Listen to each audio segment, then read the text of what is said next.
अस्सलाम वालेकुम व्यूअर्स, मैं हूं आपका होस्ट अब्दुर्रहमान और आज डिस्कस करेंगे रूसी वफ्द की पाकिस्तान आमद जो कि सस्ते रूसी तेल से मुतालिक निगोसिएशन को आगे बढ़ाएगा। पाकिस्तान बहुत अरसे से रूसी तेल लेने के लिए लॉन्ग टर्म एग्रीमेंट करना चाह रहा था। रूस ने नखरे शुरू किए, रेट्स पर कॉम्प्रोमाइज नहीं कर रहा था, तो फिर पाकिस्तान ने भी कुछ आंखें दिखाई। लगता यह है कि अब रूस की अकल थोड़ी ठिकाने लगी है। उन्होंने एक वफ्द पाकिस्तान भेजा है जो कल ही हमारे पाकिस्तान पहुंचा है। अब हुआ क्या, पाकिस्तान उनसे $60 फी बैरल में अपनी पोर्ट तक पहुंच मांग रहा था, यानी रास्ते के तमाम खर्चा, फ्रेट, इंश्योरेंस रूस बर्दाश्त करेगा। पाकिस्तानी बंदरगाह तक जो जहाज आएगा और बंदरगाह पे जो तेल डिलीवर करेगा उसकी कीमत पाकिस्तान ने $60 देनी थी। लेकिन रूस ये कह रहा था कि $60 आप हमारी बंदरगाह पे रेट ले लें, रास्ते का सारा किराया, खर्चा, इंश्योरेंस की कॉस्ट आप खुद बियर करें।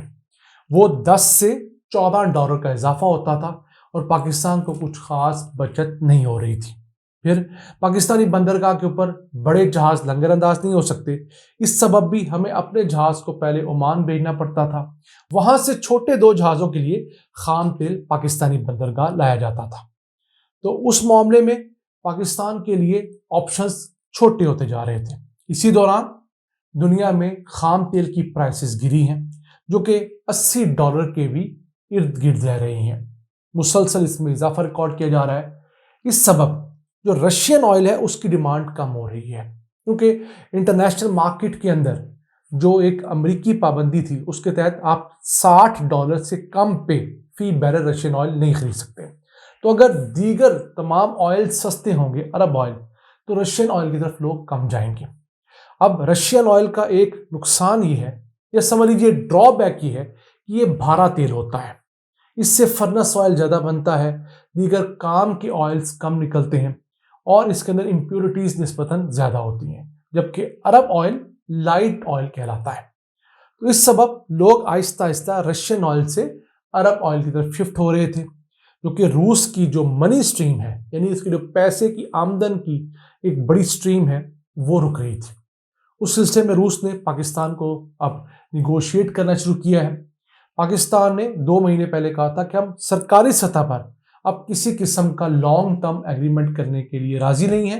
हमारी अगर रिफाइनरीज या प्राइवेट कंपनी अपने तौर पर आपके साथ निगोशिएट कर लें तो ठीक है। और ये भी एक बड़ी वजह हो सकती है कि रूस ने पाकिस्तान एक वफ्द भेजा है। हमने 2 कंसाइनमेंट्स मंगवाई हैं।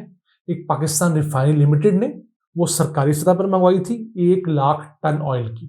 दूसरी सिनर्जी को जो हमारी रिफाइनरी उसने प्राइवेट सतह पर भी 1 लाख टन की एक कंसाइनमेंट मंगवाई थी। अब अगर पाकिस्तान और रूस का मुआहदा हो जाता है तो हम दिसंबर के महीने में पहली कंसाइनमेंट उम्मीद कर सकते हैं वहां से हमें मिल जाए। लास्ट टाइम हमने जो कंसाइनमेंट मंगवाई थी उसमें हमें एक जो बैरल है उसके ऊपर सिर्फ $7 की बचत आई थी। पाकिस्तान एक्सपेक्ट कर रहा था कि हमें कम से कम $20 की बचत आनी चाहिए, तो 3 गुना हमें कम बचत आई थी। इस वजह से भी हमारी रिफाइनरीज ने इस मामले में कोई खास अपनी रजामंदी जाहिर नहीं की। फिर इस ऑयल से जो हमने मजीद मुख्तलिफ ऑयल्स बनाए, यानी रूसी खाम तेल से हमने जो पेट्रोल, डीजल और दीगर चीज़ें बनाई, उनकी मिकदार भी कम थी। पहले हमने 50% रूसी तेल और 50% ही अरब तेल जो है उसको मिक्स किया, दोनों खाम तेलों को मिक्स किया, तो पता लगा कि उसमें से डीजल सिर्फ 32% निकल रहा है और फर्नेस ऑयल 50% निकल रहा है। अब फर्नेस ऑयल पाकिस्तान में कहीं इस्तेमाल नहीं होता। पहले हमारे पुराने पावर प्लांट्स में फर्नेस ऑयल इस्तेमाल होता था। हमने पुराने पावर प्लांट्स को या तो बंद कर दिया या उन्हें इस्तेमाल नहीं करते। उसकी जगह पर हमने जदीद तरीन गैस पे चलने वाले, कोयले पे चलने वाले पावर प्लांट्स लगाए हैं जो कम फ्यूल इस्तेमाल करके ज़्यादा बिजली पैदा करते हैं। इस वजह से पाकिस्तान अब फर्नेस ऑयल ज़्यादातर एक्सपोर्ट कर देता है और पाकिस्तान से फर्नेस ऑयल की रिकॉर्ड एक्सपोर्ट्स हो भी रही हैं। इस मुतालिक हमने चंद दिन पहले एक वीडियो भी की थी, आप स्क्रीन पर उसका थंबनेल देख सकते हैं और इस लिंक पे जाके आप उस वीडियो को डिटेल में भी जान सकते हैं। तो फिर पाकिस्तानी रिफाइनरीज ने जो मिक्सचर था उसको चेंज किया, जो अरब लाइट ऑयल था उसको बढ़ाया और ये जो रशियन ऑयल है इसकी मिकदार कम की, 50-50 के रेशियो को कम किया। जो रशियन ऑयल था उसको 35 पे लेकर आए और अरब ऑयल जो था उसको 65% पे लेकर गए। तो उससे हमारी रिफाइनरीज ने बेहतर जो है पेट्रोल, डीजल और फर्नेस ऑयल की प्रोडक्शन की। तो अब भी हम जितना रशियन ऑयल इंपोर्ट करेंगे उससे कम से कम 2 गुना ज्यादा हमें अरब ऑयल इंपोर्ट करना ही पड़ेगा।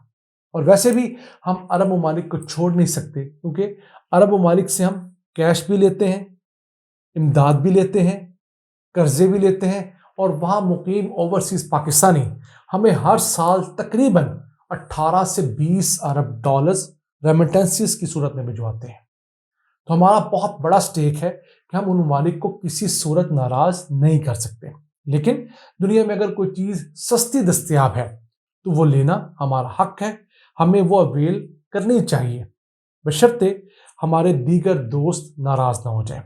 तो इस मामले में मैं रूसी तेल के मुतालिक अपनी राय ये रखता हूँ कि हमें इसको ज़रूर लेना चाहिए, लेकिन उसके साथ साथ हमें अपनी रिफाइनरीज को अपग्रेड करना चाहिए। पाकिस्तान में जो आखिरी रिफाइनरी लगी वो भी तकरीबन अब 20 साल पुरानी हो चुकी है।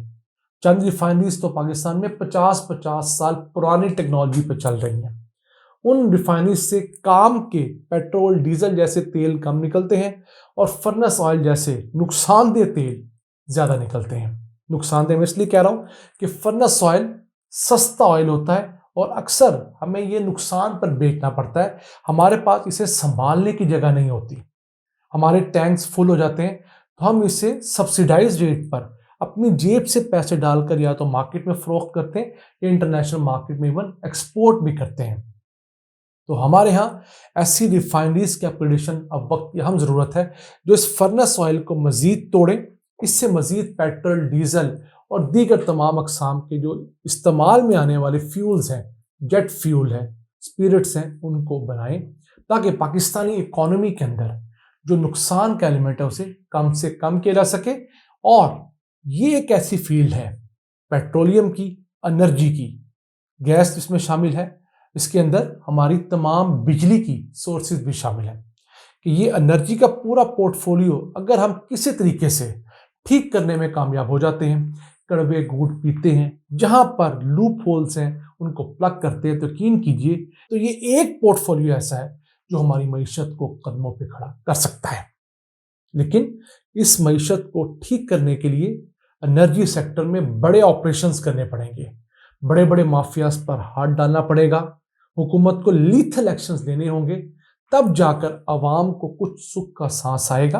क्योंकि इस मुल्क के जितने बड़े तगड़े सेठ हैं वो सारे के सारे एनर्जी सेक्टर में डायरेक्टली या इनडायरेक्टली इन्वेस्ट किए हुए हैं।